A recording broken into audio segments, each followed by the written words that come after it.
للہ رب العالمین والصلاة والسلام علی اشرف الانبیاء والمرسلین سیدنا و مولانا ابی القاسم محمد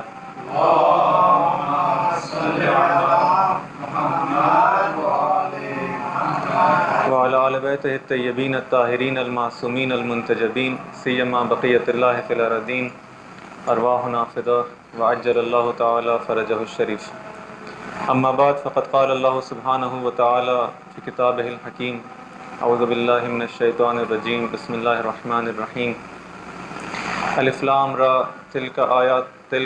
الف لام را کتاب انزلناہ الیک لتخرج الناس من الظلمات الی النور باذن ربہم الی صراط العزیز الحمید. ایک درود بھیجے محمد علیہ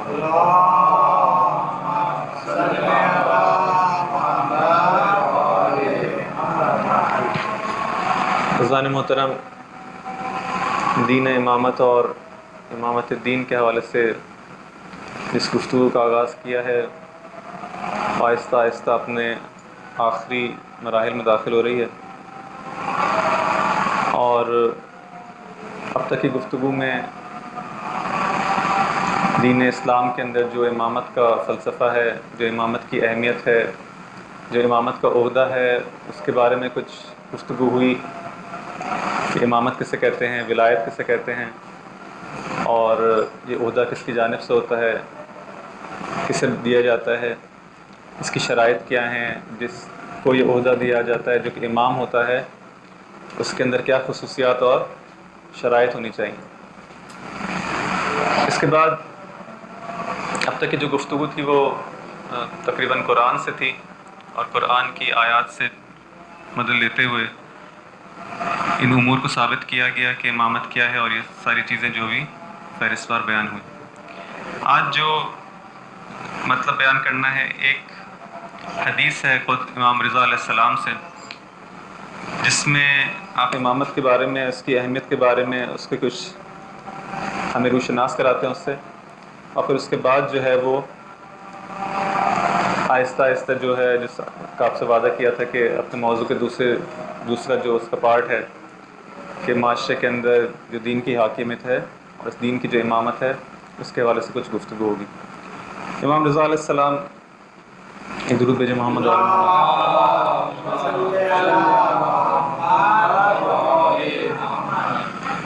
فرماتے ہیں کہ ان الامامہ ہی منزلۃ الانبیاء، امامت جو ہے وہ در حقیقت وہی منزلہ، یعنی جو مقام ہے انبیاء ہے، امام کا بھی وہی مقام ہے. منزلۃ الانبیاء و ارث الاوصیاء، یہ میراث ہے کس کی؟ اوصیاء کی، یعنی ہر ایک کے لیے نہیں ہے، بلکہ جو وصی ہے رسول کا، اسی کو جو امامت جو ہے وہ میراث میں مل سکتی ہے. ان الامامہ خلافت اللہ عز وجل، امامت جو ہے وہ کیا ہے؟ خداوند کریم کی جو ہے وہ خلافت ہے. وہ خلافت الرسول، اور یہ خلافت رسول ہے. فقط یعنی جس کو ہم نے دیکھا کہ بعد میں جو ہے وہ لوگ جس منصب پر فائز ہو کر اپنے آپ کو خلیفہ رسول کہنے لگے، امام کہہ رہے ہیں کہ نہیں، امامت جس کو ہم روشناس کرانا چاہ رہے ہیں، جس کی ہم تاریخ کروانا چاہ رہے ہیں، وہ در حقیقت نہ فقط خلافت رسول ہے بلکہ خلافت اللہ ہے. اتنا بڑا مقام ہے. اور اسی لیے جو ہے جب خلافت اللہ ہے تو خلیفہ کون تعین کرتا ہے؟ اگر میں اپنے بعد کسی کو اپنا جو ہے وہ نائب بنانا چاہتا ہوں تو کسی اور کا اختیار نہیں ہے کہ میرا نائب کسی کو بنائے، بلکہ میں خود اپنا نائب جو ہے وہ کسی کو بناؤں گا. اسی طرح سے جو ہے جب خدا کا خلیفہ ہے تو کون اس کو جو ہے تعین کرے گا، کون اس کو معین کرے گا؟ خود خدا ہے جو کہ اس خلیفے کو معین کرے گا. بس امامت جو ہے خلافت خدا بھی ہے اور خلافت رسول بھی ہے.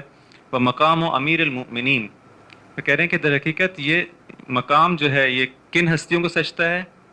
امیر المومنین کو. وہ میراث الحسن والحسین، یہ مقام در حقیقت امیر المومنین کا مقام ہے. اور پھر جو ہے ان کس کو ارث ملتا ہے، کس کو وراثت میں ملا ہے؟ امام حسن اور امام حسین اور ان کے بعد آنے والے ائمہ کو. ان الامامۃ زمام الدین و نظام المسلمین، امامت جو ہے وہ کیا ہے؟ زمام الدین ہے.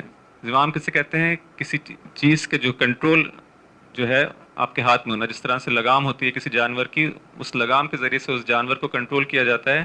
زمام یعنی اس کا پورا اختیار کسی چیز کا جو ہے اپنے اس کے ہاتھ میں ہونا. بس امامت جو ہے کیا ہے؟ زمام الدین ہے و نظام المسلمین، اگر مسلمانوں کا کہ معاشرے کا اسلامی سوسائٹی کا جو اگر نظام کو چلنا ہے تو اس کا دار و مدار کس چیز کے اوپر ہے؟ امامت کے اوپر ہے. یعنی وہ امامت جو کہ ساری جس کی جو ہے وہ صفات بیان کی جا رہی ہیں. اس قسم کی جو امامت ہے وہ نظام المسلمین ہے. وصلاح الدنیا وعز المؤمنین، تمہاری دنیا کی صلاح بھی اسی کے اندر ہے اور مومنین کی عزت بھی اسی کے اندر ہے. کل جو ہے جس ایک اشارہ جس واقعے کی جانب کیا اس سے معلوم ہو رہا ہے کہ اگر امامت جو ہے معاشرے سے صحیح ہاتھوں میں نہ آئے اور جس کا جو اس کا اہل ہے اس کو امامت نہ ملے تو کیا ہوتا ہے، کس طرح مومنین جو ہیں وہ پھر ذلیل اور رسوا ہوتے ہیں. جو حجاج کا واقعہ آپ کے سامنے پیش کیا کہ کس طرح جب حجاج آتا ہے اور اس کے سامنے جو لوگ جس طرح سے ذلیل ہوتے ہیں. کیوں؟ کیونکہ امامت جو ہے جو جس کے پاس جانی چاہیے تھا، جس یہ منصب جس کو ملنا چاہیے تھا اور جس حقدار کو ملنی چاہیے تھی اس کو نہیں ملی. تو امامت جو ہے اگر مل جائے، صحیح ہاتھوں میں آ جائے تو اس سے صلاح دنیا بھی ہے، تمہاری دنیا بھی سنور جائے گی اس سے اور تمہارے لیے باعث عزت بھی ہوگا. ان الامامت اس الاسلام النامی، اس کسے کہتے ہیں جڑ ہے. یہ در حقیقت ایسی جڑ ہے جو پھیل رہی ہے زمین کے اندر. اگر امامت جو ہے جو صحیح امامت جو ہے جو واقعی امامت کیا ہے، اس اسلام کی جو ہے وہ پھیلتی ہوئی اور بڑھتی ہوئی جڑیں ہیں. اور وفرعہ السامی، اور اس درخت اسلام کی جو در حقیقت کیا ہے وہ بلند و بالا شاخیں ہیں. یعنی اگر واقعی امامت کسی معاشرے کے اندر نظام اسلام امامت جو ہے وہ نافذ ہو جائے تو یہ اسلام کا درخت جو ہے اتنا گہرا ہوگا، اتنا مضبوط ہوگا کہ اس کی جڑیں بھی جو گہری ہوں گی، پھیلتی رہیں گی، اور اس کی جو شاخیں ہیں وہ بھی بلند و بالا شاخیں ہوں گی. یعنی اسلام کا ایک تنومند جو درخت جو ہے سامنے آئے گا. بالامام تمام الصلاۃ والزکوٰۃ والصیام والحج والجہاد، امام ہی کی وجہ سے جو ہے اگر جو ہے نماز صحیح معنی میں نماز کب ہوگی؟ جب امام جو ہے اپنے عہدے پر ہوگا، امامت اس کے ہاتھ میں ہوگی.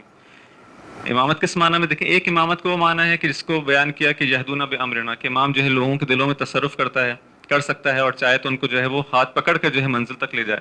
اس مقام کو کوئی امام سے نہیں چھین سکتا، یہ تو امام کے پاس ہے.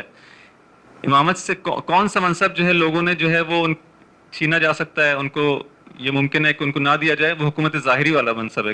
بات ہوئی تھی کہ امامت جو منحصر نہیں ہے فقط حکومت ظاہری کے اندر، لیکن حکومت ظاہری بھی کیا ہے، اس کا ایک پہلو ہے، ایک پارٹ وہ بھی ہے. یہ لوگ جو ہیں ممکن ہے کہ اس زمانے کے اندر جو ہے جس طرح سے ہم نے دیکھا کہ نہیں دیا گیا ان کو، لیکن اس کا مطلب نہیں کہ سارے کے سارے منصب نہیں. بعض چیزیں ان کو ملیں گی چاہے جو ہے لوگ دینا چاہے، وہ ان کو خدا نے دی ہے ڈائریکٹلی، لیکن بعض چیزیں جو ہیں اگر لوگوں نے ساتھ نہ دیا تو ان کو جو ہے یہ حکومت ظاہری اور خلافت ظاہری سے جو محروم ہو جائیں گے. تو یہاں پہ کہہ رہے ہیں کہ یہاں پہ وہ جمع مراد ہے کہ حکومت ظاہری والا، کہ اگر امام اپنے عہدے پر زمانے کے اندر جو ہے وہ فائز نہ ہو تو کیا ہوگا؟ در حقیقت نماز پھر نماز نہیں رہے گی، نماز کی روح جو ہے وہ کیا ہو جائے گی؟ ختم ہو جائے گی. اگر جو نظام جو اسلامی معاشرہ ہے اس کا جو کنٹرول ہے وہ ایک ولی خدا کے ہاتھ میں نہ ہو تو بالامام تمام الصلاۃ ہے.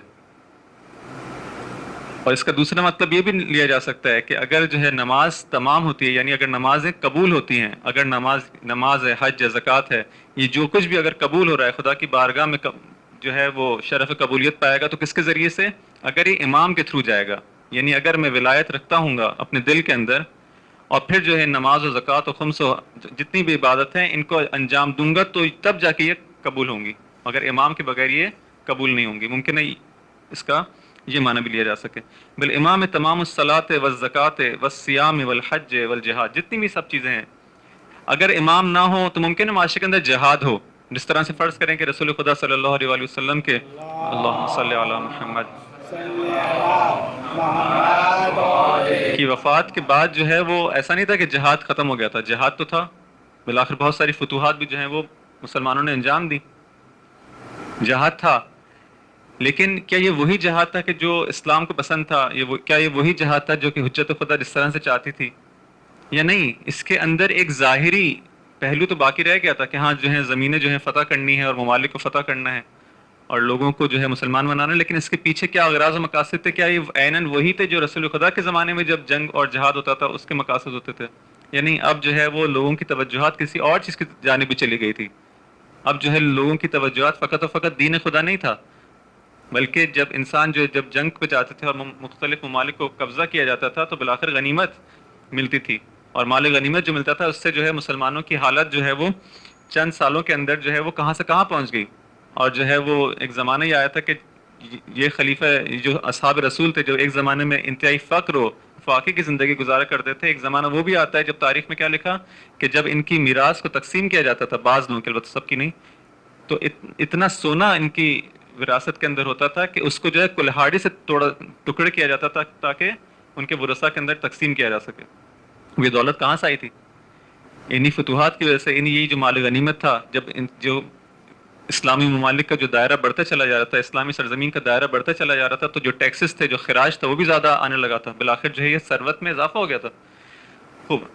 لیکن امام کیا کہہ رہے ہیں کہ اگر امام نہ ہو، در حقیقت ساری چیزیں، اگر نماز حقیقی معنوں میں نماز ہونی ہے تو امام کے ذریعے سے ہوگی، اگر زکوٰۃ کو حقیقی معنوں میں زکوٰۃ ہونا ہے تو امام کے ذریعے سے، اگر جہاد حقیقی معنوں میں جہاد ہونا ہے تو امام کے ذریعے سے، سب کا دار و مدار کیا ہے؟ امام کے اوپر ہے۔ بالامام تمام الصلاۃ والزکوٰۃ والصیام والحج والجہاد۔ حج کا آپ دیکھ لیں، یہ حج جو کہ مسلمانوں کی ایک وحدت اور مسلمانوں کی ایک قوت کا ایک بہترین جو ہے وہ مظہر تھا، اور جس کے ذریعے سے جو ہے مسلمان اپنا پیغام جو ہے وہ آپس میں، جو پوری دنیا سے مسلمان جمع ہوتے ہیں، اپنے مسائل کو وہاں پہ ڈسکس کر سکتے تھے، اپنی مشکلات کو ڈسکس کر سکتے تھے، ایک اسٹریٹجی بنائی جا سکتی تھی، ایک عالم اسلام ایک جگہ جمع ہوتا ہے بالآخر۔ لیکن اب اس کا کیا حشر ہوا اس حج کا؟ جب وہ امامت معاشرے سے جو ہے وہ صحیح ہاتھوں میں نہ ہو تو پھر کیا ہوگا؟ پھر اس کا یہی حشر ہوگا کہ نہ فقط جو ہے وہاں پہ جو ہے عالم اسلام کے مسائل حل نہیں ہوں گے، بلکہ وہاں پہ عالم اسلام کے مسائل میں اضافہ ہوگا، مظلوم کو ظالم بنا کے پیش کیا جائے گا۔ اپنے پچھلے سالوں کے خطبے کے اندر جو حج کا جو ہوتا ہے وہاں پہ جو آفیشیل جو خطبہ ہوتا ہے اس میں سنا ہوگا کہ کس طرح سے جو ہے وہ یمن کے خلاف جو ہے وہ جھوٹے پروپیگنڈا کیا گیا کہ یمن کے اندر یہ ہے اور یمن جو ہے اس طرح سے باغی ہیں اور مسلمانوں کے خلاف ہے اور ان کے خلاف جو ہے وہ کفر کے فتوے اور سب کچھ۔ اس عالم اسلام کا یہ جو ایک اسٹیج ہے، یہ میرے اور آپ کے اختیار میں نہیں ہونا چاہیے کہ جس کا جو دل چاہے اس پہ قابض ہو کے جو ہے وہ جو بھی بیان کر، نہیں۔ اگر یہ صحیح ہاتھوں میں ہوگا تو اس کو جو ہے اس اسٹیج کو جو ہے خدا کی وحدانیت کی طرف اور دین کی حقانیت کی طرف استعمال کیا جائے گا، اس کے لیے استعمال کیا جائے گا۔ لیکن اگر غلط ہاتھوں میں ہوگا تو اس کو جو ہے نہ فقط مظلوم کے حق میں بلکہ ظالم کی حمایت میں استعمال کیا جائے گا۔ بس اگر امام نہ ہو تو نہ صلاۃ ہے، نہ زکوٰۃ ہے، نہ صیام ہے، نہ حج ہے، نہ جہاد ہے۔ والامام یحلل حلال اللہ ویحرم حرام اللہ۔ اگر امام اپنے منصب پر فائز ہوگا تو کیا ہوگا؟ حلال خدا کو حلال اور حرام خدا کو حرام کرے گا۔ لیکن اگر نہ ہو تو کیا ہو جائے گا؟ برعکس ہو جائے گا، جو حلال خدا ہے وہ حرام اور جو حرام خدا ہے وہ حلال کر دیا جائے گا۔ اور اس کی مثال بھی جو آپ کے سامنے جو ہے وہ تاریخ کے اندر ملتی ہے کہ کس طرح سے جب یزید جو ہے وہ اس خلافت پہ فائز ہوتا ہے، جو اب خلافت نہیں رہی بلکہ کیا بن گئی؟ بادشاہت بن گئی ہے۔ اس چیز کو جب اپنے کنٹرول میں لیتا ہے تو کیا ہوتا ہے؟ آپ دیکھتے ہیں کہ کس طرح سے جو ہے معاشرہ جو ہے اس کی ارزشیں، اس کی جو ویلیوز ہیں وہ چینج ہونے لگتی ہیں۔ اب یہ دیکھیں، یہ جو معاشرہ ہے، جو اس کو بھی 50 سال گزرے ہیں اور یزید جو ہے اس پہ جو ہے وہ خلافت پہ بیٹھ گیا ہے، یہ معاشرہ آہستہ آہستہ جو ہے وہ فساد کی جانب اور ایک خرابی کی جانب جا رہا ہے، کرپشن کی جانب جا رہا ہے۔ ایک دم سے ایسا نہیں ہوا، بالآخر جو رسول خدا صلی اللہ علیہ وآلہ وسلم نے جو ہے اللہم صلی علی محمد وآل محمد، اس درخت کو جو بویا تھا، بالآخر اس کے اندر جو ہے جسے کہتے ہیں کہ ابھی انہوں نے جس کی اس درخت کی جو رکھوالی کی تھی اس کے آثار باقی تھے۔ آہستہ آہستہ آہستہ یہ آثار جو ہیں وہ ختم ہوتے گئے، معاشرے سے ختم ہوتے گئے، محو ہوتے گئے۔ لیکن جب شروع کے اندر جو ہے بظاہر جو ہے اگر ہم اپنی اس خاص دید سے نہ دیکھیں تو ہم دیکھیں گے کہ عالم اسلام کے اندر ٹھیک ہے امام علی علیہ السلام کو خلافت نہیں ملی، لیکن شروع کے اوائل کے زمانے کے اندر جو ہے معاشرے کے اندر اتنا بگاڑ پیدا نہیں ہوا تھا۔ یہ آہستہ آہستہ زمانے کے ساتھ ساتھ جو ہے اس کے اندر تیزی آئی، اور پھر جب ایک یزید جیسے خلیفہ، یزید جیسا حکمران جب اس منصب پہ بیٹھ جاتا ہے، تب اس کے بعد زیادہ تیزی سے جو ہے اس کے اندر بگاڑ پیدا ہونا شروع ہوتا ہے، یہاں تک کہ جو ہے مکہ اور مدینہ جو ہے، یہ مکہ اور مدینہ جو اسلام کا مرکز تھا، عالم اسلام کا مرکز تھا، یہاں پہ انسان کو شرم آتی ہے ایک بات کہتے ہوئے کہ یہ جو ہے وہ گانے والی اور رقص کرنے والیوں کا جو ہے مرکز بن چکا تھا۔ کوئی اس بات کو یقین کر سکتا ہے؟ 60-70 سالہ عرصے کے اندر یہاں مکہ کے اندر جو ہے مرکز تھا، اور یہاں سے جو ہے بلایا جاتا تھا، خلیفہ جو ہے وہ اپنے لیے اپنے دربار میں طلب کیا کرتا تھا کہ مکے سے جو ہے مثلا جو ہے وہ ان کو بلایا جائے۔ اس حد تک جو ہے پستی کے اندر جو ہے معاشرہ گر چکا تھا۔ کیوں؟ کیونکہ اب وہ شخص اس منصب پہ بیٹھا ہے کہ جو کیا کرتا ہے؟ حلال کو حرام اور حرام کو حلال کر رہا ہے۔ وہ کیوں ایسا کرتا ہے؟ کیونکہ خود پستی کے اندر گرفتار ہے، وہ چاہتا ہے کہ پورا معاشرہ جو ہے وہ پست ہو جائے، اس پستی کے اندر گر جائے، تاکہ جب میں کوئی برا کام کروں تو مجھے کوئی یہ نہ کہے کہ یہ برا کام کر رہا ہے۔ جب پورا معاشرہ جو ہے وہ برائی کے اندر ملوث ہو جائے گا، گرفتار ہو جائے گا، تو پھر جو ہے کسی کو برائی نہیں لگے گی، اس کا جو ہے قباحت جو ہے، اس کی برائی جو ہے ختم ہو جائے گی، پھر ان کے لیے بھی برائی کرنا آسان ہے اور کوئی جو ان کو ٹوکنے والا بھی نہ ہوگا۔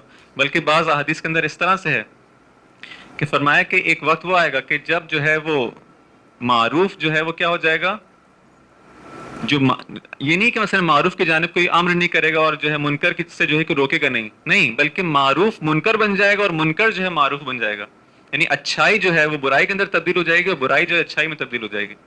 یعنی اگر میں کب جو ہے اگر امر بالمعروف کرنا چاہوں گا یا نہی عن المنکر کرنا چاہوں گا تو کروں گا جب میں کہوں گا کہ دیکھو بھائی یہ کام اچھا ہے، اس کو انجام دو، اور اگر کوئی دیکھوں گا کوئی برائی کر رہا ہے اور اسے کہوں گا دیکھو یہ برائی ہے، اس سے روکو، تو جب وہ سمجھے گا کہ ہاں میں کوئی یہ اچھائی کی طرف بلا رہا ہے تو میری بات سنے گا، یا کہے گا کہ ہاں وہ ایکسیپٹ کرے گا کہ ہاں یہ برائی ہے تو اس سے میری بات کہے گا ٹھیک ہے۔ لیکن اگر وہ کہے کہ نہیں یہ تو اصلا اچھائی نہیں ہے، جس چیز کی تم مجھے بلا رہے ہو تو اچھائی نہیں، وہ تو برائی ہے، اور جس چیز سے تم مجھے روک رہے ہو تو منکر نہیں بلکہ وہ اچھا کام کر رہا ہوں جس سے تم مجھے روک رہے ہو، ایسا کیوں کر رہے ہو؟ بالکل اپوزٹ جب ہو جائے، ویلیوز جب معاشرے کی جو ہیں وہ چینج ہو جائیں، یہ اگر حاکم صحیح نہ ہو، اگر امام صحیح نہ ہو جس کے ہاتھوں میں ہے، تو یہ بات یہاں تک پہنچتی ہے۔ وَيُقِيمُ حُدُودَ اللَّهِ، امام جو واقع معنی میں جو امام ہے وہ کیا کرتا ہے؟ حدود خدا کو جو ہے اقامہ کرتا ہے۔ وَيَذُبُّ عَنْ دِينِ اللَّهِ، دین خدا کی ہمیشہ حفاظت کرتا ہے، اس کے اوپر جو ہے کوئی آنچ نہیں آنے دیتا، ہمیشہ جو ہے اس کی ذمہ داری ہے کہ کیا کرے، اس حدود کی، اس دین کے اوپر جو ہے وہ کوئی حرف نہ آنے پائے۔ یذب عن دین اللہ ویدعو الی سبیل ربہ بالحکمت والموعظۃ الحسنۃ والحجۃ البالغہ۔ اگر امام اپنے مقام پر فائز ہو، اس منصب اس کو دے دیا جائے تو کیا ہوگا، اس پوری انسانیت کو جو ہے خدا کی جانب جو ہے وہ لے جائے گا، سب کو دعوت دے گا کہ آؤ اس پروردگار کی جانب، اور ان کی ہدایت کرے گا، جس طرح سے جس کا وسیع اور جس کا جانشین یہ ہے، جس طرح سے وہ دعوت دیا کرتا تھا اس انسانیت کو خدا کی جانب، اسی طرح سے امام بھی جو ہے وہ کیا کرے گا، اس انسانیت کو جو ہے وہ خدا کی جانب لے کے جائے گا۔ کس طرح سے؟ حکمت کے ساتھ، موعظہ حسنہ کے ساتھ، اور حجت بالغہ کے ساتھ، واضح حجتیں، واضح دلائل، واضح براہین کے ساتھ جو ہے ان کو خدا کی جانب لے جائے گا۔ پھر فرماتے ہیں الامام کالشمس الطالعہ۔ دیکھیں یہ ساری یہ حدیث جو ہے ایک طولانی حدیث ہے، اور جس طرح سے شروع میں بیان ہوا کہ امام رضا علیہ السلام سے منقول ہے، اس کو بیان کرنے کا مقصد کیا ہے کہ ہم دیکھیں ایک تو اس کے اندر فضائل ہیں، ہم کو جو ہے معلوم ہو رہا ہے کہ ہم جس مکتب کے ماننے والے ہیں، جس امامت کے ماننے والے، کتنی بڑی نعمت ہے جو ہم کو ملی ہے، یہ محبت امام اور امامت۔ لیکن ساتھ میں جو ہے اس چیز کا بھی احساس کریں کہ ہم اس وقت کتنی بڑی نعمت سے محروم ہیں، کتنی بڑی نعمت ہے جو ہم سے چھینی جا چکی ہے۔ اب کیا ہم لوگ جو ہیں اسی نعمت کے اسی طرح سے انتظار کرتے رہیں کہ ہاں حالات ٹھیک ہوں گے اور ایک زمانہ وہ آئے گا کہ جب نہیں، یا ہم کو خود کچھ کرنا ہے؟ وہ بھی انشاءاللہ اس جانب توجہ رکھیں کہ اتنے سارے فضائل جو بیان ہو رہے ہیں، تو کیا ہمارے ذہن میں بات نہیں آنی چاہیے کہ امامت جس سے معاشرہ جو ہے، اسلامی معاشرہ جو ہے محروم ہو چکا ہے، اب کیا جائے کہ دوبارہ سے جو امامت جو ہے وہ صحیح ہاتھوں میں آ جائے۔ الامام کالشمس الطالعہ، امام جو ہے اس سورج کی مانند ہے کہ جو طلوع ہوا ہے للعالم وہی فی الافق بحیث لا تنالہ الایدی والابصار۔ اتنی بلندی پر ہے امامت، اتنی بلند ہے اس کا مقام کہ اصلاً اتنا اونچا ہے کہ جو ہے کسی کی رسائی وہاں تک نہیں ہو سکتی، کوئی سوچ نہیں سکتا اس مقام کو۔ الامام البدر المنیر، یہ اس 14ویں چاند کی مانند جو ہے وہ چمکتا ہوا ہے۔ السراج الظاہر، یہ ایک روشن چراغ ہے۔ النور الساطع، ایک نور روشن ہے۔ النجم الہادی فی غیاہب الدجی، ایک ایسا جسے کہتے ہیں کہ فرض کریں جو جسے بیکن کہتے ہیں، یا مثلا ایک بلندی کے اوپر جو ہے ایک چراغ کو جو ہے روشن کیا گیا ہے تاکہ جو لوگ رات کو جو راستہ طے کر رہے ہیں وہ دور سے دیکھ لیں اور اس سے جو ہے وہ کیا کریں، ہدایت کو حاصل کر سکیں۔ النجم الہادی، ایک ایسا ستارہ ہے، یہاں پہ النجم یعنی ستارہ، اس معنی میں نہیں، النجم الہادی فی غیاہب الدجی، تاریکی اور گمراہی کے اندر جو ہے وہ ستارہ ہے۔ پھر کہاں پہ؟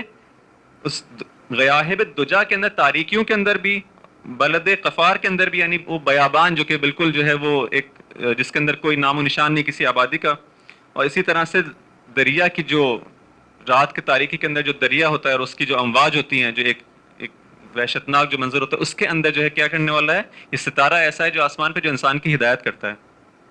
الامام الماء العذب علی الظما، ایک ایسا پیاسا شخص جس کا کلیجہ جو ہے وہ پیاس سے جو ہے پھٹا جا رہا ہو، اس کے لیے جو ہے ایک اس کا جل رہا ہو سینہ، اس کے لیے جو ہے وہ ٹھنڈے پانی اور ایک خوشگوار پانی کی مانند ہے۔ امام جو ہے والدال علی الہدی، ہدایت کی طرف جو ہدایت ہدایت کی طرف جو ہے وہ لے کے جاتا ہے، دلیل ہے. والمنجی من الردى، اور پستی سے نکالنے والا ہے، نجات دینے والا ہے. الامام النار علی الجفا، ہاں جفا یعنی اسی بلندی کے اوپر ایک آگ کی مانند ہے کہ جو لوگوں کو جو ہے وہ رات کی تاریکی کے اندر جو ہے اپنی جانب بلاتی، ہدایت کرتی ہے. الحار لمن استلب، اور اسی آگ سے جو ہے اگر کوئی شخص جو ہے وہ رات کے اندر جو ہے ٹھنڈی رات ہے اس کے اندر سردی کے اندر جو ہے وہ کانپ رہا ہے تو جا کے اس آگ سے اپنے لیے گرماہٹ کا انتظام کر سکتا ہے. والدلیل فی المحالک من فارقہ فہالک، اور جو شخص بھی امام کو چھوڑ دے گا وہ کیا ہے؟ وہ ہالک ہے، وہ ہلاک ہونے والا ہے. اب اس کے کچھ فقرے میں چھوڑ دیتا ہوں، آگے بڑھتے ہیں. اس طرح فرماتے ہیں کہ امام کون ہے؟ امام امین اللہ فی ارض، امین خدا ہے زمین کے اندر جو ہے. خدا کی امانت جو ہے کس کے پاس ہے؟ امام کے پاس ہے. یہ دین جو ہے، یہ سب کچھ جو خدا نے در حقیقت کس کے ہاتھوں میں دیا ہے؟ یہ امام کے ہاتھوں میں دیا. امام جو ہے امین اللہ فی ارض وحجتہ علی عباد، اس کے بندوں پہ اس کی حجت ہے. وخلیفتہ فی بلاد، الداعی الی اللہ والذاب عن حرم اللہ، اور امام جو ہے وہ حرم سے، حرم یعنی محرمات خدا سے جو ہے اس کا حفاظت کرنے والا ہے. الامام المطہر من الذنوب المبرأ من العیوب، ہر قسم کی جو ہے وہ ذنوب سے، ہر قسم کے عیوب سے جو ہے پاک ہے. اسی کی بات کہتے ہیں کہ مخصوص بالعلم موصوم من حلم، خلاصہ بہت ساری، بہت زیادہ طویل ہو جائے گا. تو اتنی ساری جو ہے صفات یہاں پہ امام کے فضائل، امام کی عصمت کا بھی بیان کر رہے ہیں، امام کے علم کا بھی بیان کیا جا رہا ہے. سب امام کہہ رہے ہیں کہ امامت جو امام واقعی ہے در حقیقت اس ساری صفات کا جو ہے کیا ہے، اس کے اندر پائی جاتی ہیں. اور اس امام کی انسان کو جو ہے وہ کی طرف جو ہے امام کیا کر رہے ہیں؟ بلا رہے ہیں کہ اے لوگو تم جو، امام رضا کے زمانے کی یہ حدیث ہے، اس زمانے میں امام جو ہے اس منصب پہ فائز نہیں ہے، بظاہر جو ہے خلافت جو ہے کسی اور کے ہاتھ میں ہے، لیکن لوگوں کو جو ہے کیوں یہ بتایا جا رہا ہے یہ بات جو ہے تاکہ لوگ تم سوچو کہ تم لوگ کتنی بڑی نعمت سے جو ہو محروم ہو، آؤ اس کے لیے کچھ کرو. یعنی اگر فرض کریں کہ جو اب تک جو ولایت کے بارے میں جو گفتگو ہوئی اور یہ سب باتیں آپ نے سنی کہ ایک ولایت ہوتی ہے جو معاشرے کے اندر جو ہے جب تک وہ نہ ہو تو اسلامی معاشرہ نہیں بن سکتا. اصلاً اسلامی معاشرے کی بنیاد اسی ولایت کے اوپر ہے کہ لوگوں کی آپس کے اندر ولایت ہو، ان کا دشمنوں کی ولایت سے انکار ہو، اور پھر ایک امام خاص جو کہ خدا کی جانب سے منسوب ہے اس کی جو ہے وہ تبعیت اور اس کی اطاعت کے اندر انسان کا آنا. یہ جو جب تک یہ نہیں ہوگا ایک اسلامی معاشرہ اصلاً اسلامی معاشرہ بن نہیں سکتا. خوب، اب میری کیا ذمہ داری ہے اگر جو ہے وہ ایسا نہیں ہے، ایک معاشرے کے اندر ہم امام سے محروم ہیں تو کیا کریں؟ ہم انتظار کرتے رہیں کہ ہاں جو ہے جب ان کو حق ملے گا اور امام آ جائیں گے تو یہ سب کچھ ٹھیک ہو جائے گا تو ہم بھی جو ہے امام کی اطاعت کر لیں گے اور ہم بھی جو ہے. یہ ہے بالآخر امام کی غیبت کا باعث کیا چیز امام علیہ السلام کی غیبت کا باعث بنی ہے؟ خدا نے ایسے ہی ان کو جو ہے غیبت میں لے جو ہے وہ چھپا دیا ہے اور ہم سے دور کر دیا. یہ نہیں، یہ خود لوگوں کی اور امت کے گناہ ہیں اور امت کا ان کا ساتھ نہ دینا ہے اور امت کا ظلم کرنا ہے کہ جو باعث بنا کہ امام علیہ السلام کو جو ہے وہ پردے غیبت میں ڈال دیا گیا، کیونکہ بالآخر وہ ایک آخری حجت تھی. اگر اس کو بھی جو ہے وہ شہید کر دیا جاتا تو اصلاً جو ہے وہ جو ہدف تھا کہ یہ دین کو بالآخر ایک دن جو ہے کامیاب ہونا ہے، غالب آنا ہے، یہ نہیں ہو پاتا. تو خدا نے کہا کہ اس آخری حجت کو جو ہے وہ اٹھا لیا جائے گا، تمہارے درمیان سے جو ہے وہ غائب کر دیا جائے گا. اور اب جو ہے تم کو کیا کرنا ہوگا؟ اب دیکھنا ہے کہ تم خود کیا کرتے ہو. آیا تم کچھ کوشش کرتے ہو؟ تم اپنی کسی ذمہ داری کا احساس کرتے ہو؟ نہیں کرتے. یہ امام جس کے اتنے سارے فضائل ہیں، جو اگر دیکھیں اگر اس معاشرے میں ہوتا تو کیا ہوتا، ہم کو کہاں تک لے جاتا. ہر طرف کتنی نورانیت ہوتی، ہر طرف ہدایت ہوتی، ایک عدالت کا ایک عادلانہ نظام ہوتا. یہ سب کچھ انسان اگر خدا کی طرف جانا چاہتا تو کتنی آسانی سے راستہ طے کر سکتا تھا. کہ ہم کتنی بڑی نعمت سے محروم ہیں. اب کیا کیا جائے؟ ایسے ہی انسان انتظار کرتا رہے کہ ہاں جب وہ آ گئے. یا نہیں، اس زمانے کے اندر بھی ہماری کوئی ذمہ داری بنتی ہے نہیں بنتی امامت کے حوالے سے؟ یا اگر امام آ گئے تو ہوگا؟ یہ سب اگر کے اوپر ہے، حتماً ایسا نہیں. یہ صرف ایک لمحہ فکری ہے، اس کو ہم کو خود سوچنا ہے. ہر انسان جو ہے خود جو ہے جب اکیلا ہے اپنے آپ سے سوال کرے کہ میری کیا ذمہ داری بنتی ہے اس حوالے سے، اسلامی معاشرے کے حوالے سے.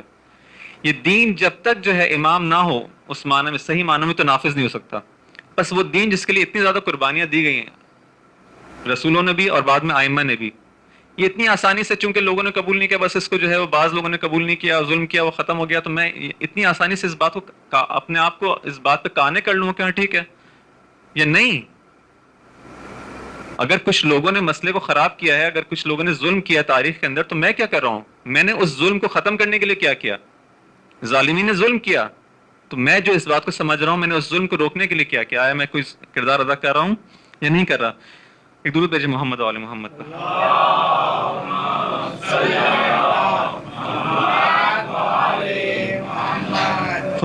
دیکھیں یہ جو کہا گیا کہ امام جو ہے وہ خلیفہ رسول ہے اور حافظ الدین ہے، یہ ساری جو چیزیں بیان کی گئی، وہ دین حقیقی کیا ہے؟ وہ اصل جو رسالت تھی جس کا امام جو ہے وہ حافظ ہے اس دین کا، وہ کیا ہے؟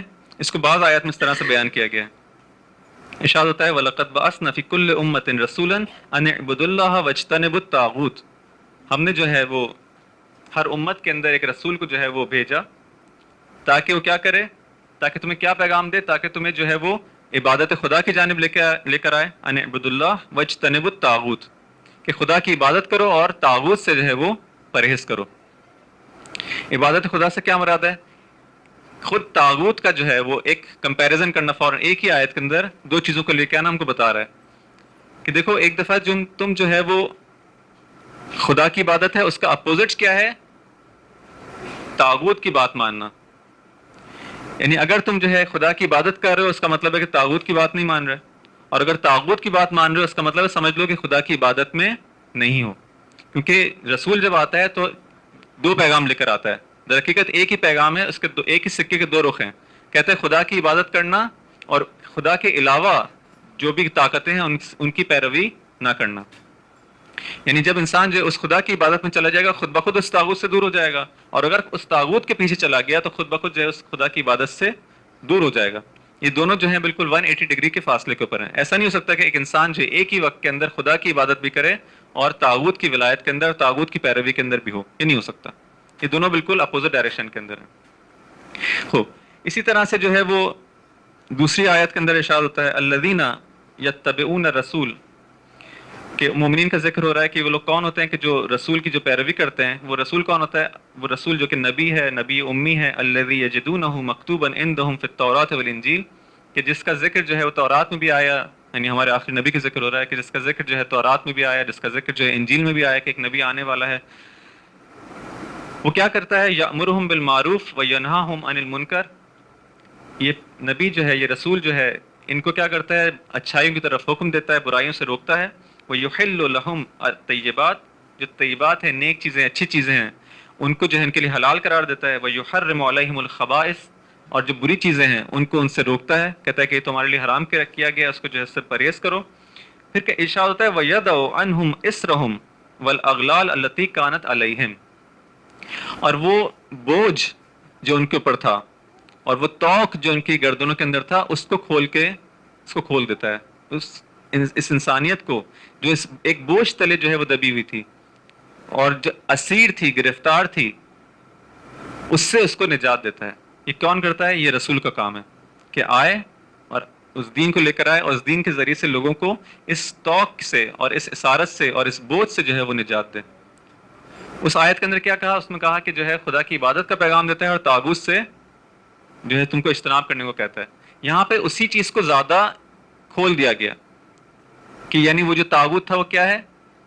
وہ طاغوت کس چیز کا باعث ہے؟ تمہارے گردنوں کے اندر توق کا باعث ہے، تمہیں اسیر کر دے گا وہ طاغوت، تمہارے لیے بوجھ کا باعث ہے۔ اگر تم سمجھو کہ ایک معاشرے کے اندر جو ہے وہ امامت نہیں ہے، خدا کے علاوہ اگر عبادت کی جا رہی ہے اور کسی اور کا امر اور کسی اور کا حکم مانا جا رہا ہے، تو یہ نہ سمجھو کہ ہاں حالات سب ٹھیک ہیں اور جو ہے وہ اچھا ہے، سب کچھ نہیں۔ تم سمجھ نہیں رہے، تمہارے اوپر ایک بہت بڑا بوجھ ہے۔ کیا بوجھ ہے؟ دیکھیں، فرض کریں کہ ایک پرندہ ہے، اس کے پیر پہ اگر آپ ایک وزن باندھ دیں، ایک بھاری وزن، تو پھر نہیں اڑ سکتا، پرواز نہیں کر سکتا، ٹھیک ہے؟ اسی طرح سے انسانیت ہے۔ انسانیت ایسا ہی ہے کہ انسانیت جو اگر طاغوت کی پیروی کے اندر ہو تو ایسا ہی ہے کہ جیسے اس کے پیروں پہ ایک ایسا بوجھ باندھ دیا گیا کہ اب وہ پرواز نہیں کر پا رہی۔ کس کی جانب اس کو پرواز کرنی تھی؟ اس کو جو ہے خدا کی جانب پرواز کرنی تھی۔ انا للہ و انا الیہ راجعون، یہ وہاں سے آیا ہے خدا کی جانب سے، اس کو خود جو ہے پہلا جو آیا ہے وہ اپنے اختیار سے نہیں آیا، خدا نے خود بھیجا ہے، لیکن اب جو اس کو واپس جانا ہے اپنے اختیار سے جانا ہے۔ کس معنی میں اختیار سے جانا ہے؟ کہ چاہے تو وہ خدا کے ساتھ جب ملاقات کرے تو ایسے ملاقات کرے کہ خدا اس سے راضی ہو۔ ملاقات تو بلاخر ہر انسان کو کرنی ہے، چاہے وہ کافر ہو چاہے مومن ہو، لیکن اختیار ہمارا کس چیز کے اندر ہے؟ ہم چاہیں تو خدا سے ملاقات کریں ایسی حالت میں جب خدا ہم سے راضی ہو، یا خدا ہم سے جب ملاقات ہماری خدا سے ہو تو اس حالت میں خدا ہم سے ناراض ہو، غضبناک ہو۔ یہ اختیار ہمارے پاس ہے۔ آنا اور جانا یہ تو حتمی ہے، انا للہ و انا الیہ راجعون، ہم خدا کے ہیں اور ہم کو خدا کے پاس پلٹ کے جانا ہے، یہ تو حتمی ہے، دونوں کام حتمی ہیں۔ لیکن فقط اختیار کس چیز کے اندر ہے کہ ہم کیسی حالت میں خدا کے پاس جانا چاہتا ہوں۔ بس یہ پرواز تو مجھے کرنی ہے، لیکن اگر جو ہے میرے پیروں کے اندر اس طرح سے بوجھ آ جائے گا تو پھر میں جس طرح سے مجھے پرواز کرنی چاہیے تھی اور جس حالت میں خدا کے پاس جانا چاہیے تھا میں نہیں جا پاؤں گا. نبی آ کے اس چیزوں کو، اس بوجھ کو ہٹاتا ہے کہ تاکہ تم جو ہے آزادانہ پرواز کر سکو، اس خدا کی جانب جا سکو، سفر کر سکو. اسی طرح سے جو ہے وہ جو توق تمہاری گردنوں میں ہے، ترقی کہتی ہے کیا توق ہیں، کس قسم کے توق ہیں؟ یہ وہی خرافات ہیں، یہ وہی بدعتیں ہیں، یہ وہی جو لوگوں کے اپنے من پسند جو دین ہے جو انہوں نے بنا لی ہیں، بت پرستیاں ہیں، چاہے وہ بت ظاہری ہو، چاہے وہ مال کا بت ہو، چاہے وہ شخصیت کا بت ہو. یہ سب چیزوں کا جو بت ہے جو تم نے اپنے لیے بنا لی ہیں، در حقیقت کیا ہے؟ تمہارے لیے توق کے باعث ہے، توق کی مانند ہے کہ جو تمہیں جو ہے وہ گھیرے میں لیے ہوئے ہے اور تمہیں جو ہے خدا کی جانب سفر نہیں کرنے دے رہا. خود رسول آتا ہے کیا کرتا ہے؟ یہ سارے کام انجام دیتا ہے. اس کے بعد ایک اور جگہ ارشاد ہوتا ہے لقد ارسلنا رسلنا بالبینات وانزلنا معهم الکتاب والمیزان لیقوم الناس بالقسط. لیکن توجہ کریں اس میں کیا ارشاد ہوتا ہے؟ اس میں کہتے ہیں کہ یہ تینوں آیتوں کے اندر بات ایک ہی ہو رہی ہے لیکن مختلف زاویوں سے. یہاں پہ ارشاد ہوتا ہے کہ ہم نے رسولوں کو بھیجا بالبینات، واضح دلائل کے ساتھ، معجزات کے ساتھ، تاکہ کیا ہو؟ وانزلنا معهم الکتاب، اور ان کے ساتھ ہم نے کتاب کو بھی نازل کیا. ہر نبی کے ساتھ چاہے وہ توریت کی صورت میں ہو، انجیل کی صورت میں ہو یا قرآن کی صورت میں ہو، ایک ہدایت کا جو ہے ایک ذریعہ فراہم کیا. ان کے ساتھ کتاب کو بھیجا والمیزان لیقوم الناس بالقسط، تاکہ جو ہے وہ کیا کر سکیں؟ لوگ جو ہیں وہ عدالت کے ساتھ، عدالت کو معاشرے کے اندر برپا کر سکیں. یعنی یہ نہیں کہا کہ نبی آئے گا اور نبی جو ہے یہ کام کرے گا، بلکہ کہا کہ نبی آتا ہے واضح دلائل اور معجزات اور بینات کے ساتھ آتا ہے اور کتاب کے ساتھ آتا ہے، لوگوں کو ہدایت دیتا ہے تاکہ کیا ہو؟ لوگ قیام کریں. یہ نہیں کہا کہ نبی قیام کرے، نہیں، نبی نے تو قیام کیا ہوا ہے، وہ تو آیا اسی لیے تاکہ، لیکن اب کیا ہو؟ لیقوم الناس ہو، تاکہ لوگ جو ہیں، ناس مردم جو ہیں وہ کیا کریں؟ اب اٹھ کھڑے ہوں، لوگ اٹھ کھڑے ہوں. کس چیز کے ساتھ؟ بالقسط. اور اب جو ہے وہ ایک ایسے معاشرے کو تشکیل دے کہ جس کے اندر عدالت ہو، جس کے اندر انصاف ہو. بس قیام کس کو کرنا ہے؟ قیام لوگوں کو کرنا ہے. نبی آیا ہی اسی لیے تاکہ خدا کی جانب سے لوگوں کا ہاتھ پکڑے، ان کو اٹھائے، ان کو جگائے کہ اٹھو اور قیام کرو. اب امام، اب یہ ساری باتیں ہمارے ذہنوں میں ہیں کہ امام آتا ہے، رسول آتا ہے، کیا کرتا ہے؟ رسول آتا ہے لوگوں کو جو ہے وہ طاغوت سے کہتا ہے کہ ہر وہ چیز جو تم کو جو ہے خدا کے علاوہ اپنی جانب بلائے وہ کیا طاغوت ہے. کوئی بھی سسٹم ہو. یہ جو ہم بہت آسانی سے اس بات کو مان لیتے ہیں، بعض دفعہ لوگ اگر اس بات کو کیا جائے تو لوگ ناراض ہو جاتے ہیں. در حقیقت کیا ہے؟ اگر ہم اس واقعے اس امامت کو سمجھے تو امامت کیا ہے؟ رسالت کی کا ایک کنٹینیوشن ہے نا. رسالت کیا ہے؟ رسالت یہ ہے کہ معاشرے کے اندر نظام اسلامی قائم ہو. رسالت یہ ہے کہ معاشرے کے اندر خدا کا نظام قائم ہو، اور اس کے علاوہ جو بھی نظام ہے وہ قائم نہ ہو. نظام کے قائم ہونے سے کیا مراد ہے؟ فقط نماز اور روزہ مراد ہے کہ اسلامی معاشرہ وہ ہے کہ جس کے اندر جو نماز اور روزہ جو ہے وہ خدا کے طریقے کے مطابق جو ہے بیان کیا جائے. یہ ہے نظام اسلامی. یا نہیں، جب دین اور نظام سے مراد یہ ہوتا ہے پورا کا پورا سسٹم جو اس معاشرے کا ہے وہ خدائی نظام کے اوپر ہو، اس کے اندر تم کسی اور کی پیروی نہ کرو، فقط و فقط خدا کی پیروی کرو. خوب، اس کو جو ہم کیا کہتے ہیں؟ یعنی پورا نظام جب آئے گا تو اس معاشرے کا جو انتظامی امور ہیں، اس کے سیاسی امور ہیں، اقتصادی امور ہیں، سارے امور اس کے اندر آئیں گے. اس کی جو تعلیمی امور ہے، ساری ثقافت ہے، اس کا فرہنگ ہے، سب کچھ اس کے اندر آئے گا. یہ پورا کا پورا معاشرہ ایز اے ہول جو ہے وہ کیا ہے؟ وہ خدا کی عبادت کے اندر ہو. خدا کی عبادت کے اندر ہو یعنی کیا مطلب؟ یعنی اس کے اوامر اور اس کے احکام پر یہ عمل کرتا ہو اور کسی اور سے جو ہے حکم نہ لیتا ہو. لیکن کیا ہوا؟ رسول خدا کے جانے کے فوراً بعد یہ جو نعرہ آج ہم کو نظر آتا ہے اور سیکولرزم کے صورت میں، یہ در حقیقت ایک نیا نعرہ نہیں ہے. یہ اسی زمانے میں سقیفہ کے اندر یہ نعرہ لگ چکا تھا. ہم لوگ کیا کہتے ہیں؟ ہم کو جو ہے وہ یہ کہتے ہیں کہ بھائی سقیفہ میں جو کچھ ہوا ہمارے عقائد کے مطابق صحیح نہیں ہوا، لیکن عملی زندگی کے اندر بات وہی کرتے ہیں جو کہ سقیفہ میں ہوئی. سقیفہ میں کیا ہوا تھا کہ کہا کہ ٹھیک ہے یہ شخص علی ابن ابی طالب جو ہے ٹھیک ہے بہت فضائل ہیں، ان کے سب کچھ ہے ان کے پاس، لیکن جو ہے وہ سیاست کا تعلق ضروری نہیں ہے کہ سیاست جو ہے وہ نظام حکومت بھی ان کے حوالے ہو. حکومت ایک ایسی چیز ہے، اہل سنت کا عقیدہ اس کے اوپر ہے کہ امامت ایک ایسی چیز ہے کہ جو ایک اس کا تعلق جو ہے نظام سیاسی سے ہے، ایک خلافت ظاہری سے ہے. لوگ اس کے اندر جو ہے وہ فیصلہ کر سکتے ہیں کہ کس کو ملے گی. اس لیے وہیں پہ جو کیا گیا، کہا کہ ٹھیک ہے ممکن ہے دین کے اندر کوئی فلان شخص جو ہے، ممکن ہے دین کے اندر علی عالم ہو، ممکن ہے فضائل کے اندر علی سب سے آگے ہوں، لیکن سیاست نہیں. سیاست جو ہے ہم کریں گے. اب ہمارا اختلاف اسی بات پر ہے. اختلاف سے مراد یہ نہیں کہ ہم جو ہے وہ یہاں پہ اس طرح کا اختلاف کہ ہم ان سے نہیں، ان کا یہ نظریہ ہمارے نظریہ ہے، وہ اپنی بات کے دلائل دیتے ہیں، ہم اپنی بات کے دلائل دیتے ہیں. ایک علمی اختلاف ہے اور اس کو علمی حد تک رہنا چاہیے. اگر علمی حد تک رہے گا تو یہ کبھی بھی جو ہے لڑائی جھگڑے اور فساد تک جو ہے وہ بات نہیں پہنچے گی. ہاں جب ہم اس کو جو ہے وہ علمی حد سے نکال کر جہالت کے اندر لے جائیں گے تو پھر جو ہے قتل و غارت سب جو ہے وہ پیش آتا ہے. لیکن ایک علمی گفتگو ہے. تو ہمارا جو نظریہ ہے وہ اس کے اندر کیا ہے, ہم کہتے ہیں نہیں امامت کے پاس تینوں منصب امامت کے پاس ہیں. امامت ظاہری یعنی جو حکومت ظاہری ہے وہ بھی امامت کے اندر ہے. دین کے احکام بتانا یہ سارے احادیث کے ذریعے اور قرآن کے ذریعے ثابت ہو وہ بھی امامت کے پاس ہے. یہ سب امامت کے پاس ہے. یہ جدا نہیں ہے. دین اور دنیا الگ الگ نہیں ہے. دونوں کا اختیار جو ہے وہ دونوں کا ہیڈ جو ہے کون ہوگا, امام ہوگا. ٹھیک ہے. لیکن ہم عملاً اپنی زندگی میں کیا کرتے ہیں, جیسے ہم کہتے ہیں کہ مثلا امام حسین علیہ السلام نے قیام کیا, یزید کے مقابلے میں قیام کیا, اور وہاں پہ جو حکومت جائر اور ظالم ہے اس کے خلاف قیام کیا, اور اب ہم کو جو ہے ان کی سنت پر عمل کرتے ہوئے ان کو جو اسوہ بناتے ہوئے جو اس کو جو فالو کرنا چاہیے, اور اپنے دیکھنا چاہیے کہ اس جو معاشرے کے اندر ظلم اس کو قبول نہ کریں اور قیام کیا جائے, اس کے خلاف جو ہے جدوجہد کی جائے. تو کیا ہوتا ہے, بعض لوگ ناراض ہو جاتے ہیں, کہتے ہیں کہ سیاست ہے, اور سیاست کا تو دین سے کوئی تعلق نہیں ہے. ایسا کیسے ہو سکتا ہے؟ سیاست عین دین ہے, جس دین کو ہم مانتے ہیں, جس دین کے اندر امامت ہے. مگر اس حدیث کے اندر یہ نہیں کہا گیا کہ زمام امر جو ہے وہ امام کے پاس ہوگا. زیارت جامع میں اگر نہیں کہا گیا کہ لوگوں کی عبادت کی جو سیاست ہے ان کا کون, جو سائز کون ہے, سیاستدان کون ہے جس کے ہاتھ میں امور ہوں, وہ امام ہے. امام کے پاس اختیار دیے گئے. تو اس کو اگر ہم جدا کر دیں گے تو در حقیقت ہمیں کیا کیا, ہم اسی سیکولر اس تھیوری کے جو ہے قائل ہو گئے کہ دین الگ ہے دنیا الگ ہے. اور یہ چیز جو عقل بھی نہیں مانتی, عقلاً بھی صحیح نہیں. کیوں عقلاً صحیح نہیں ہے؟ کیونکہ جو ہے پہلے بھی اس بات کو بیان کیا جا چکا ہے کہ دیکھیں جس ذات نے ہم کو خلق کیا ہے, ٹھیک ہے, جس ذات نے ہم کو خلق کیا ہے وہی ہمارے بارے میں بہتر جانتا ہے کہ ہم جو ہے وہ کس قسم کی مخلوق ہیں, ہمارے لیے کیا چیز اچھی ہے اور کیا چیز بری ہے. جو ہمارا خالق ہے وہی ہمارا مالک بھی ہے. بس جو مالک ہے اسی کو اختیار ہے, میں اس کا عبد ہوں, میں اس کی ملکیت میں ہوں. اب اس کا اختیار ہے مجھے جس طرح چلانا چاہے چلائے, جس طرح سے میری پرورش کرنا چاہے کرے. بس میرا رب کون ہے؟ میرا رب بھی جو ہے وہی ہے, میرا رب بھی وہی ہے, میری تربیت کرنے والا بھی وہی ہے. کیونکہ اس کو معلوم ہے کہ میری گروتھ جو ہے, میرا کمال جو ہے کس چیز کے اندر ہے, وہ مجھے تربیت کر سکتا ہے. جب میرا خالق بھی وہی ہے, جب میرا مالک بھی وہی ہے, جب میرا رب بھی وہی ہے, اور اس کے بتائے ہوئے احکام کے مطابق اگر میں چلوں گا تو کمال تک پہنچ سکتا ہوں. تو یہ کیسے ہو سکتا ہے کہ میں اب جو ہے وہ جب دنیا کے اندر آؤں تو کہوں کہ نہیں سیاسی امور کے اندر میں حکم جو ہے کسی اور سے لوں گا, اپنی ظاہری زندگی کے اندر جو ہے امر کسی اور سے لوں گا؟ نہیں ہو سکتا. اگر آپ لیں گے تو کیا ہوگا, آپ لے تو لیں گے لیکن آپ کبھی بھی ہدایت تک نہیں پہنچ سکیں گے, ہمیشہ گمراہ رہیں گے. اگر دین کو اور سیاست کو جدا کر دیا جائے تو کیا ہوگا, ہمیشہ جو گمراہی رہ جائے گی اس کے اندر.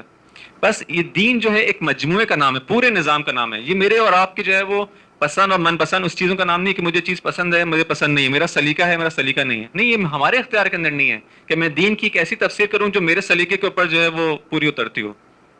میرے اختیار میں نہیں ہے کہ مجھے کیا چیز پسند ہے پسند نہیں ہے. ممکن ہے مجھے سیاست نہ پسند ہو, میں کہوں کہ بھائی دین میں جو ہے سیاست نہ ڈالی جائے. نہیں, یہ میرا اختیار نہیں ہے. مجھے دین کو ایسے قبول کرنا ہے جیسا کہ وہ ہے, پورا کا پورا دین کے اندر وارد ہونا ہے, اور اس طرح سے جو ہے اس کو قبول کرنا ہے. درود بھیجے محمد وعلی محمد.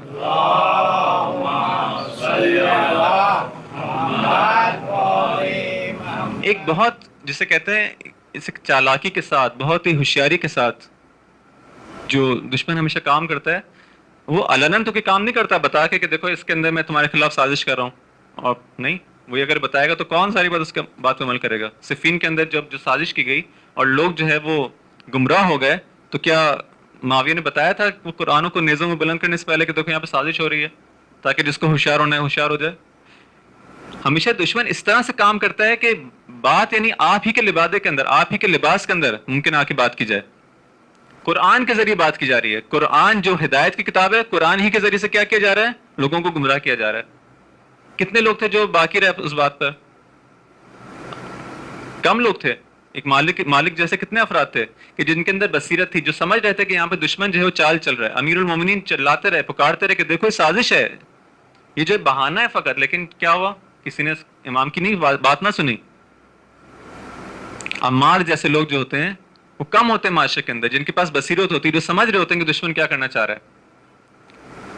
دشمن بہت چالاکی کے ساتھ آتا ہے, بہت ہی دبے قدموں جو ہے وہ کیا کرتا ہے. پہلے کیا کیا دشمن نے, اس طرح سے جو ہے وہ مختلف طریقوں سے جو ہے وہ آپ کے دین کو جو ہے اس کے اندر تحریف کرنے کی کوشش کی جاتی ہے کہ وہ دین کے اصلی پکچر جو ہے, دین جو ہے حقیقی معنوں میں جو کامل صورت میں, وہ آپ کے پاس نہ آنے پائے. کیوں دشمن کو آخر مشکل کیا ہے؟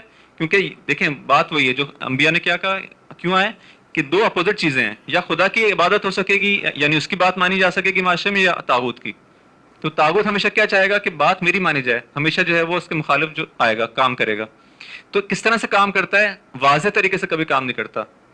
کہا کہ مثلا جو ہے وہ حکومت اور یہ چیزیں دیکھو، یہ لوگ جو حکومت کرتے ہیں، پہلے بعض حکمرانوں کا پکچر آپ کے سامنے پیش کی جائے گی، یہ لوگ کتنے خراب لوگ ہیں، کتنا ظلم کرتے ہیں، کتنی ان کے اندر جو ہے وہ کرپشن ہے، سب کچھ ہے. یہ چہرہ بیان کیا جاتا ہے سیاست کا، ٹھیک ہے. اور پھر لوگ کہتے ہیں ہاں یہ تو واقعی اتنی بری چیز ہے. پھر کہا جاتا ہے دین کا کیا تعلق ہے سیاست؟ تو کہیں لوگ کہیں گے واقعی دین کا کیا تعلق ہو سکتا ہے سیاست سے. پہلے چہرہ مس کیا جاتا ہے ایک چیز کا، اور پھر اس کو اس طرح سے پیش کیا جائے کہ آپ خود اس کو ریجیکٹ کر دیں. درحالی کہ جو شخص جو زیرک ہے، جو ہوشیار ہے، جو چالاک ہے، سمجھ جائے گا یہاں پہ جو ایک مشکل ہے، اور لوگ جو ہیں اس کو اس طرح سے اس کی حقیقت کے اندر نہیں جا پا رہے. یا مثلا فرض کریں اس مسئلے یہ جو ہمارے سامنے پیش کیا جاتا ہے، جو آج کل اس میں امت جو ہے گرفتار ہے، یہ جو اختلاف جو شیعہ اور سنی کے درمیان ایجاد کرنے کی کوشش کی جا رہی ہے، کیا کیا جاتا ہے؟ دونوں طرف سے بعض افراد کو جو ہے جوشیلے جو ناسمجھ افراد ہیں ان کو جو ہے وہ تھوڑا سا ان کو پش کیا جاتا ہے، چاہے ہماری طرف سے ہو چاہے برادران اہل سنت کی طرف سے ہوں. وہاں پہ جو ہے اس طرح سے جو ہے وہ کہا جاتا ہے دیکھو وہ جو شیعہ ہیں وہ تمہارے بارے میں اس طرح سے بات کرتے ہیں، تمہارے مقدسات کے خلاف جو اس طرح سے بات کرتے ہیں، اور ہمیں جو ہے کہا جاتا ہے وہ لوگ دیکھو وہ لوگ اس طرح سے ہیں. اور ان یہ دونوں طرف سے ایک گروپ کو جو ہے وہ ابھارا جاتا ہے جو دین کی مصلحت کو نہیں دیکھتے. بظاہر ان کے ممکن ہے بہت ہی جو ہے وہ جن کے اوپر یہ کام کیا جا رہا ہے وہ ممکن ہے سمجھ رہے ہو کہ ہم خالصتاً اور جو ہے وہ لوجہ اللہ اور خدا کی قربت کے اندر یہ کام کر رہے ہیں، لیکن ان کو نہیں معلوم کہ وہ کیا کر رہے ہیں، دشمن کے ہاتھوں میں کھیل رہے ہیں، دشمن کے ہاتھوں میں کھیل رہے ہوتے ہیں. ایک طرف داعش بن جاتی ہے، ایک طرف جو ہے وہابیت بن جاتی ہے، ایک طرف یہ بن جاتے ہیں. اور اسی طرح سے شیعوں کے اندر بھی ایک گروپ نکل آتا ہے جو علناً جو ہے مثلا ان کی مقدسات کو جو ہے ان کی توہین کرتا ہے. سمجھایا بھی جائے تو کیا کہتے ہیں کہ آپ جو ہے وہ واقعی شیعہ نہیں ہیں. یعنی واقعی شیعہ وہ ہوتا ہے کہ جو مثلا کسی اور مذہب کے ماننے والوں کی مقدسات کی جو توہین کرے، اس کو واقعی شیعہ کہتے ہیں. یہ اصلاً واقعی شیعہ نہیں ہے، یہ واقعی شیعہ ہو نہیں سکتا. کیوں کہ واقعی شیعہ کون ہوتا ہے؟ جو اپنے امام کی پیروی کرے، جو اپنے امام کی پیروی کرے. کیا ہمارے ائمہ نے برتاؤ اس طرح سے تھا؟ کیا ائمہ اس طرح سے جو ہے انہوں نے زندگی گزاری؟ کیا ہم کو یہ سکھایا ائمہ نے کہ اس طرح سے جو ہے دوسروں کے مذہب کی مقدسات کی توہین کیا کرو؟ یا نہیں. امام علیہ السلام، امام علی علیہ السلام سے زیادہ بڑھ کر ہم جو ہے محبت کر سکتے ہیں؟ امام علی سے بڑھ کر جو ہے وہ محبت کرنا چاہتے ہیں مثلا اپنے مذہب سے؟ یا جو رئیس مذہب ہے اس کو دیکھو وہ کیا کر رہا ہے، پھر اس کو فالو کرو، اس سے آگے نہ بڑھو، کم از کم اس کے پیچھے پیچھے رہو.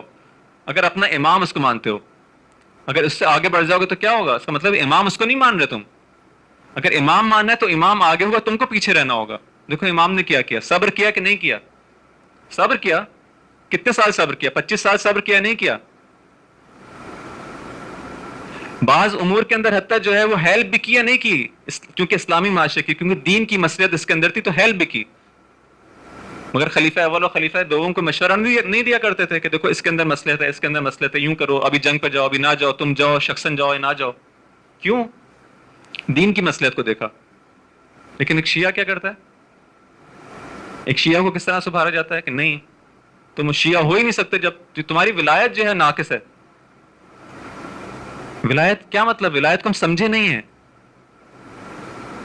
ایک شیعہ جو ہے واقعی امام کا ماننے والا جب تک نہیں سمجھے گا اس کے دین کیا ہے، سب سے اہم ترین جو چیز ہے وہ اس کے اندر اس مذہب کے اندر، اسلام کے اندر جو رکھی گئی ہے، جو ہم کو سمجھانے کی کوشش کی جا رہی ہے، ائمہ اپنی سیرت سے ہم کو سمجھانے کی کوشش کر رہے ہیں، وہ کیا ہے؟ وہ دین کی مصلحت ہے. دین کو سب سے اوپر رکھو. امام حسین علیہ السلام کی پوری تحریک کیا تھی کہ دین کو سب سے اوپر رکھو. اس سے اوپر اس سے زیادہ کچھ ہو سکتا ہے کہ امام نے سب کچھ اپنا قربان کر دیا؟ اس کا مطلب ہے کہ دین کی مصلحت کتنی اہم چیز ہے کہ امام اپنا سب کچھ قربان کرنے کو تیار ہیں. دیکھیں اگر اس بی بی پر ظلم ہوتا ہے اور امام علیہ السلام جو ہے خاموش رہتے ہیں تو امام علیہ السلام سے زیادہ جو ہے وہ یعنی ہم بڑھ کے جو کہہ رہے ہیں کہ ہم کو زیادہ دکھ ہے اس بات کا، امام سے زیادہ دکھ ہے ہم کو. امام نے کس حالت میں صبر کیا ہوگا؟ یہ کیوں کہا جا رہا ہے کہ امام جو ہے اول المظلومین ہے؟ بالآخر اس کے اندر کوئی حکمت ہے، لیکن کیا ہے؟ لیکن صبر کیا. یہ امتحان تھا کہ دیکھو تم دیکھنا چاہتا ہے کہ اے علی تم کیا اس مرحلے میں بھی صبر کر سکتے ہو یا نہیں کر سکتے؟ اگر ایک طرف دین آ جائے تو تم کس چیز کو ترجیح دو گے؟ امام نے کہا نہیں میں صبر کروں گا کیونکہ یہاں پہ دین کو خطرہ ہے، میں صبر کروں گا. یہ اس چیز کو سمجھنے کی ضرورت ہے. دشمن کیا کرتا ہے؟ آپ کے جذبات کو ابھارتا ہے، وہاں سے بھی جذبات کو ابھارا جاتا ہے اور دونوں کی لڑائی کی جاتی ہے. اس وقت دیکھیں داعش کے نام پہ کتنا بڑا خطرہ جو ہے وہ عالم اسلام کو جو درپیش ہے، کوئی کم خطرہ ہے؟ کوئی کم خطرہ ہے؟ ہم اس کو یہاں پہ بیٹھے ہوئے اس پاکستان کے اندر احساس نہیں کرے شاید اس بات کو، لیکن یہ داعش جو ہے وہ چند سال پہلے 3-4 سال پہلے اگر واقعہ سستانی کا فتویٰ اور رہبر معظم کی وہ حکمت عملی نہ ہوتی تو اس وقت جو ہے وہ جو ہے کربلا و نجف جو ہے ان کے ہاتھوں میں ہوتا، ہماری خواتین ان کے ہاتھوں میں ہوتی. آپ لوگ کہاں ہیں؟ ہم لوگ کہاں پر ہیں؟ اصل سوچ نہیں رہے اس بات کو. بعض افراد جو ہیں جو اس جنگ پر گئے اور شہید ہوئے تو بعض افراد نے کہا کہ اصل شہید نہیں ہے، یہ تو جنگ اسلامی نہیں ہے.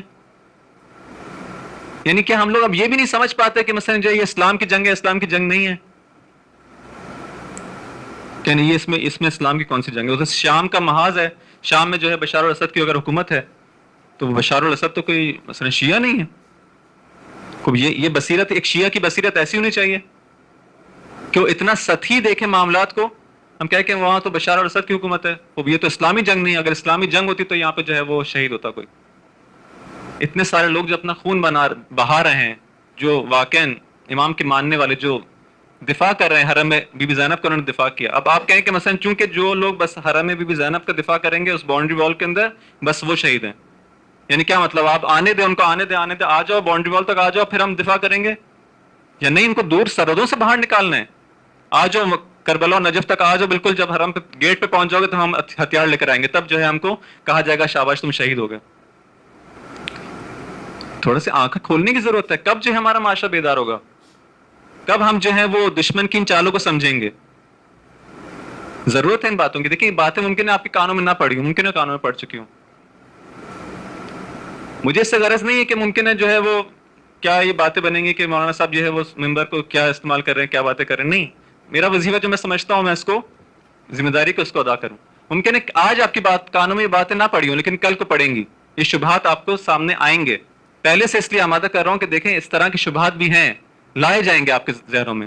لیکن انسان جو ہے کیا کرے، تھوڑا اپنا ذہن کھول کر، تھوڑا اپنی جو ہے وہ اس طرح سے بصیرت کے ساتھ جو ہے ان چیزوں کو دیکھے. اتنا سطحی طور پہ ایک شیعہ جو ہے زیرک ہوتا ہے، ایک شیعہ جو ہے تیزبین ہوتا ہے، دور تک دیکھ لیتا ہے کہ سازشیں کیا ہو رہی ہیں. امام علیہ السلام، امام علی علیہ السلام کیوں جو عمار کو اتنا یاد کیا کرتے تھے؟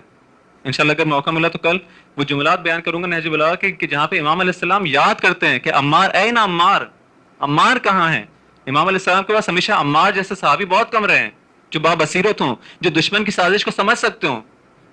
ایسے شیعہ چاہیے. جب ایسے شیعہ ہمارے پاس ہوں گے تو انشاءاللہ پھر امام کا ظہور بھی جلد ہوگا. ایک درود بھیجیں محمد و آل محمد پر.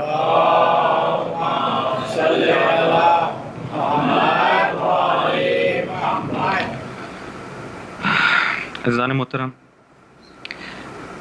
یہ ہے اگر امامت جو ہے وہ منصب امامت جو ہے وہ دین سے، فلسفہ امامت جو ہے، نظام امامت جو ہے اگر نکل جائے کسی اسلامی معاشرے، کسی معاشرے سے، تو پھر وہ معاشرہ جو ہے وہ ایک پستی کے اندر گر جاتا ہے اور دھستا چلا جاتا ہے. اصلاً جو ہے تاریکی کے اندر جو ہے وہ ڈوبتا چلا جاتا ہے. اور جس کی مثال جو ہمارے سامنے جو واضح مثال جو ہے وہ کربلا کی مثال ہے. یہ شبیں جو ہیں وہ تیزی کے ساتھ جو ہے وہ آگے بڑھتی جا رہی ہیں. ہم عاشور سے نزدیک ہوتے جا رہے ہیں. اس عظیم قربانی کی جو یاد منانے کے لیے ہم لوگ جمع ہوئے ہیں. 10 محرم کے دن جو امام علیہ السلام قربانی دیتے ہیں تاکہ اس انسانیت کو جگائیں، جو انسانیت جو کہ ایک گہرے خواب کے اندر اور ایک انتہائی پستی کے اندر جو ہے وہ دھستی چلی جا رہی ہے، اس کو اٹھانے کے لیے امام علیہ السلام ایک اتنی بڑی قربانی دیتے ہیں تاکہ اے انسانوں تم لوگ اٹھو. کم از کم باقی انسان اٹھیں نہ اٹھیں، اے شیعہ تم لوگ جو ہے کم از کم میری اس قربانی کو ضائع نہ کرنا، اس خون کو ضائع نہ کرنا، اس پیغام کو لے لینا. ایسا نہ ہو کہ میں جس پیغام کو، جس کو بی بی زینب نے، بی بی سکینہ نے، بی بی ام کلثوم نے جس شدت کے ساتھ جو مسائب برداشت کرتے ہوئے، جس اسارت کو برداشت کرتے ہوئے، جس قید و بند کی صعوبتوں کو برداشت کرتے ہوئے تم تک پہنچانے کی کوشش کی ہے، کم از کم اس کو، اس پیغام کو دریافت ضرور کر لینا، اس کو لے لینا. اسی حوالے سے جو ایک قربانی، ایک بہت بڑی قربانی جس کا ہم تذکرہ کرتے ہیں، اس کی یاد مناتے ہیں، امام علیہ السلام کے بھائی کی نشانی ہے، امام حسن مجتبیٰ کی نشانی ہے کہ جو کربلا میں موجود ہے. ان کا فرزند ایک 13 سالہ نوجوان قاسم ابن حسن. دیکھیں کتنے چھوٹے چھوٹے بچے ہیں جو اس میدان میں موجود ہیں، کتنے بابصیرت ہیں.